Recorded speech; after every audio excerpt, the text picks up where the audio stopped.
திருமலட்சுமி, அண்ணாமலை அவர்கள் பேசிய அந்த காட்சிகளை பார்த்திருப்பீங்க. தமிழ்நாட்டினுடைய பிரதான பிரச்சனைகள், அண்டை மாநிலங்களோடு இருக்கக்கூடிய பிரதான பிரச்சனைகளை பேசாம ஒரு மடைமாற்றும் உத்தியாக இந்த தொகுதி மறுவரையறை விவகாரத்தை கையில் எடுக்கிறாங்க.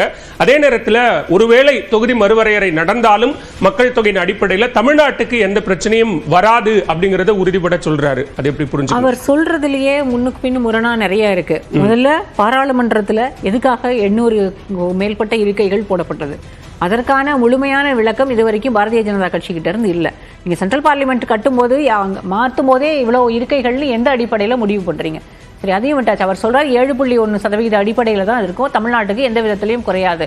அப்போ யூபிக்கு இன்க்ரீஸ் ஆனா, பீகாருக்கு இன்க்ரீஸ் ஆனா, யூபிலையும் அதே ப்ரோரேட்டா பேசிஸ்லனா 7.1 நீங்க அந்த பர்சன்டேஜ் கொடுக்கும்போது அங்க பாப்புலேஷன் அதிகமா இருக்கு, தொகுதி இன்க்ரீஸ் ஆகும்.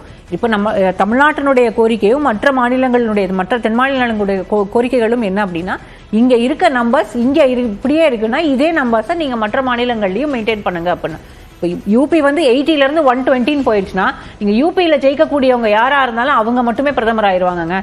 தமிழ்நாட்டினுடைய குரல் இப்போதே எடுபடாம இருக்கும்போது நம்ம அங்க வந்து இன்னும் நம்பர்ஸ் இன்க்ரீஸ் ஆகும்போது எப்படி நமக்கு வந்து நமக்கு தேவையானதை நம்ம எப்படி கேட்க முடியும்? 1971 மக்கள் தொகை கணக்கெடுப்பின் அடிப்படையில் அது அந்த நிலை அப்படியே தொடரணும் அல்லது இன்னொரு 30 இயர்ஸ்க்கு அதை எக்ஸ்டெண்ட் பண்ணுங்க அப்படிங்கிறதும் அனைத்து கட்சி கூட்டத்தில் கேட்கப்பட்ட ஒரு கோரிக்கையா இருந்து ஒரு 25 ஆண்டு காலம் முடியுது, அதனோட அந்த டென்யூர் முடியுது அப்படின்னும் போது அதற்கான ஒரு நடவடிக்கை எடுத்து அது அறிவிக்கப்படும் பட்சத்தில் நீங்க அது தொடர்பா பேசலாம் அல்லது நடவடிக்கை எடுக்கலாம். ஆனா அது அறிவிப்பதற்கு முன்பாகவே இப்படியான ஒரு அச்சத்தை எல்லா அதாவது டீலிமிட்டேஷனுக்கான ப்ரொபோசல் அப்படின்றது எப்பயோ வந்துருச்சு. அதாவது இப்ப நடக்க போறது இல்லையே தவிர இதுதான் நடக்க போகுது அப்படின்றத முடிவு பண்ணுச்சு. ஏன்னா 2023ல தெலுங்கானால ஒரு கூட்டத்தில் ஒரு பப்ளிக் மீட்டிங்ல பேசும்போது நம்முடைய பிரதமர் சொல்றாரு தென் மாநிலங்களுக்கு கிட்டத்தட்ட 100 தொகுதிகள் குறையும் அப்படின்னு. அண்ணாமலை அவர்கள் அதை பார்த்தாரா இல்லையா, அந்த இது தெரியுமான்னு எனக்கு தெரியல.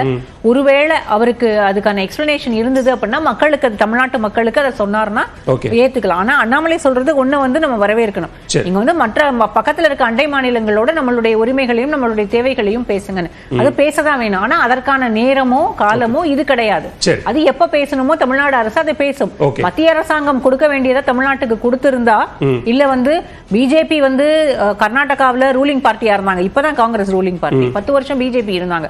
அந்த நேரத்துல நாங்க மேகதாது அணை கட்ட மாட்டோம்னு ஏன் வந்து பிஜேபியால உறுதியாக சொல்ல முடியல? அப்போ சொல்லியிருந்தா கூட இன்னைக்கு வந்து அந்த மேகதாது அணை பத்தின பிரச்சனை பேச்சு வந்திருக்கவே வந்திருக்காது. டீலிமிட்டேஷன் இஷ்யூ தான். ஆனா நமக்கு வந்து இன்னும் காலம் இருக்கு அதை பேசுறதுக்கு.